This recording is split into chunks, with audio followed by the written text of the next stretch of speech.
So matagal ka nang monetize dito kay YouTube pero hindi ka pa rin sumasahod hanggang ngayon. So malaking problema yan. Sa video nga na to, pag-uusapan natin kung paano tayo makakasahod ng regular dito kay YouTube at kung paano natin maiiwasan yung mga gantong pangyayari. So kung interesado ka, tapusin mo tong video na to, tumuto ka lang hanggang sa dulo and hindi na natin patatagalin pa, umpisa na natin to.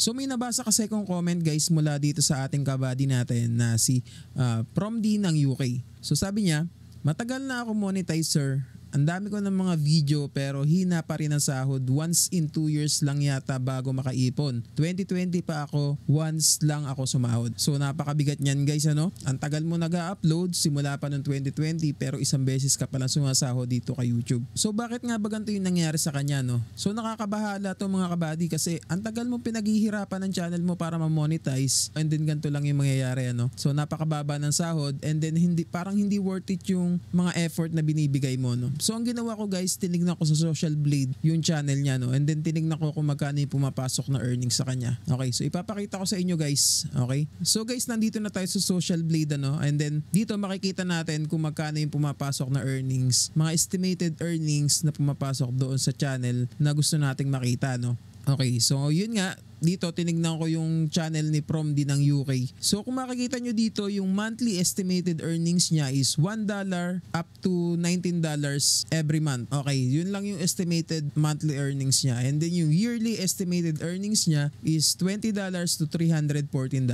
So kung makikita natin dito is napakababa niyan guys ano. Dito pa lang magkaka-idea na tayo na talagang hindi siya sumasahod ng regular dito kay YouTube. So dito kasi kay YouTube guys, para makasahod ka monthly is kailangan mong abot yung threshold na $100. And dito, yung monthly niya is $1 to $19 lang. So hindi siya maabot. So kung susumahin natin guys, kailangan niya ng at least 6 months or 7 months para makasahod or para ma-reach yung $100 na threshold. So tama nga yung sinasabi niya na hindi talaga siya sumasahod ng regular or isang beses lang siya sumahod dito kay YouTube guys. So ipapaliwanag ko sa inyo guys kung bakit ganito yung nangyayari sa channel niya no. So ang ginawa ko guys, binisita ko yung channel niya. So ipapakita ko sa inyo. So ito yung channel niya guys ano, Promd ng UK. Ito yung channel niya. So meron na siyang 4.5k subscribers and 1.5k uploaded na mga videos. Okay, so either ano yan, long form videos or shorts. So napakasipag mag-upload ni sir. So recently lang meron siyang upload. So 1 day ago. So tignan pa natin yung details ng channel niya guys ano. So nag-start nga siya dito kay YouTube noong August 12, 2020. And meron na nga siyang 4,500 na subscribers at yung total views ng channel niya is 460,000 views. So sa description ng channel niya is travel vlog. So guys, isa yan sa mga napansin ko na problema ng channel niya guys ano. So mamaya ipapaliwanag ko pa sa inyo yung mga posibleng problema ng channel niya kung bakit ganito lang yung traction na nakukuha or yung engagement na nakukuha ng mga video niya or ng channel niya mismo. So bisitahin natin yung mga video niya dito no. So as you can see, meron din siyang live stream dito and then ito yung latest video niya no. So titignan natin guys. So may ads lang ng konti. Skip lang natin to guys ano. So kung mapapansin natin dito,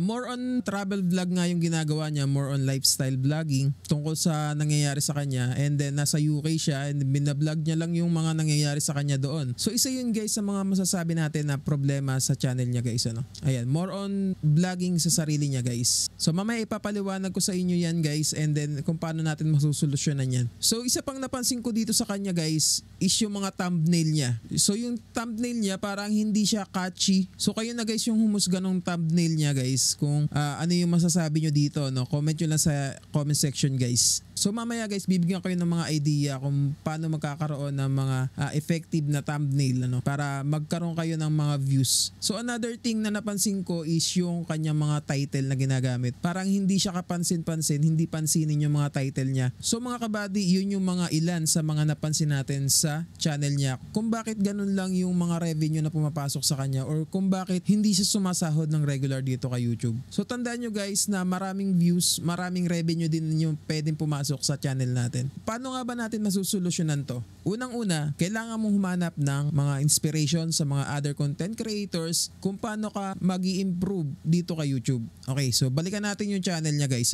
Okay, so balikan natin tong channel niya. So kung makikita nyo yung channel niya guys, parang magulo yung mga content niya. Base lang sa opinion ko guys, based on my POV. Hindi ko alam kung ganito rin ba yung nafe-feel nyo or nakikita nyo dito sa channel niya guys. Pero para sa akin, magulo yung channel niya guys. Magulo yung mga video niya. Sorry ka buddy from din ng UK, pero kung ma-open man kita rito, bibigay ko lang yung opinion ko. And sa tingin ko, hindi ganun ka-valuable yung mga content. Kumbaga walang mapupulot na value or walang mapupulot na aral yung mga viewers, kaya ganyan, walang masyadong nanonood. So isa yun sa mga tips na may bibigay natin guys. Humanap kayo ng mga content creator na similar sa mga ginagawa nyo, sa mga niche nyo, and then kumuha kayo ng inspiration mula sa mga video nila. So halimbawa nasa food vlogging ka, pwede mong panoorin sila Erwan Yusap, sila Ninong Rai, and then kumuha ka ng mga idea, mga inspiration sa kanila para i-apply mo rin sa channel mo or sa mga video mo para mag-grow ka dito kay YouTube. So guys, ganyan talaga sa umpisa, mangangapa ka pa, lalo sa mga baguhan na hindi pa alam yung gagawin dito. So mas maganda, manood kayo ng mga vlog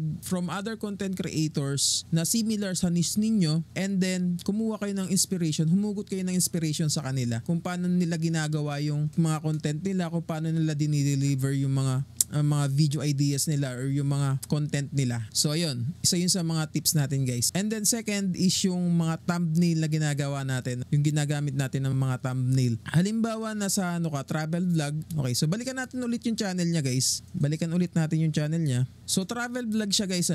Kung makikita nyo dito, parang walang significant na makikita doon sa mga video niya, sa mga thumbnail niya. So isang advice na may bibigay ko sa inyo guys, kapag halimbawa nasa travel vlog ka, is humanap ka ng sikat na spot do sa pinuntahan mo, and then picturean mo, or halimbawa nasa video mo, yun yung ipakita mo sa frame ng thumbnail mo. And then i-edit mo yan, and then lagyan mo ng picture mo, tapos lagyan mo ng text na madaling mabasa ng mga viewers. Gumamit ka ng text na visible sa mga audience mo para madali nilang maintindihan kung ano yung gusto mong ipakita or gusto mong ipahiwatig do sa video mo. So yun yung isa sa mga tips natin guys. And then yung third natin is yung mga title. So mas maganda guys, ito ipapakita ko ulit sa inyo yung mga video niya dito. Ayan, kung makikita nyo, naka-capital letters lahat. So mas maganda guys na ika-capital mo lang yung highlight nung title na ginagawa mo, ng title ng video mo guys. So halimbawa dito, Heaven Caravan ang nasira dito. Mas maganda ang capitalan dito is yung nasira, para ma-curious yung mga audience mo dito guys kung bakit nasira. And then mag-isip ka ng magandang title para doon sa video mo. Wag lang basta-basta gagawa ng title na gusto mo lang pero hindi naman akma doon sa video na ginagawa mo. So balik lang tayo sa thumbnail guys. May napansin pa akong isa dito sa thumbnail niya guys. Kung mapapansin nyo dito, itong thumbnail na to, parang low quality yung thumbnail niya guys. Tapos yung mga text is parang hindi ganon ka-visible. So ito yung isa sa mga napansin natin guys. So kung mapapansin nyo dito guys, parang hindi synchronized or hindi akma yung title doon sa thumbnail niya guys. So kung makikita nyo dito, ang title niya is Dami Wild Apples sa Highland ng Scotland. Pero yung thumbnail niya guys, may drone. Ayan, may drone. So ano ang ibig sabihin nito guys? Bakit naglagay siya ng drone doon? Dapat mas pinakita niya dito yung mga wild apple na mga puno. So yun yung dapat na highlight niya. So dito pa lang makikita natin na parang hindi magandang combination yung title niya at yung title, yung thumbnail at title. Hindi synchronize. So ayun kabady from din ng UK, sana natulungan ka ng video na to, and hopefully may apply mo yung mga tips and advice na binigay ko sa'yo para may apply mo rin sa channel mo, and para mag-improve ka, mag-improve yung paggawa mo ng content. And then hopefully sumahod ka na ng regular dito kay YouTube, kasi sayang yung mga effort na ginagawa natin sa mga video natin. Sayang yung effort natin sa pagkuha ng mga pag-shoot ng mga video natin, pag-edit ng video, thumbnail, paggawa ng mga title, pag-iisip ng mga video idea. Sayang yan guys. So sana natulungan kayo ng video na to guys. Bago tayo matapos, shoutout lang muna natin yung mga kabady natin na nag-comment sa previous videos natin.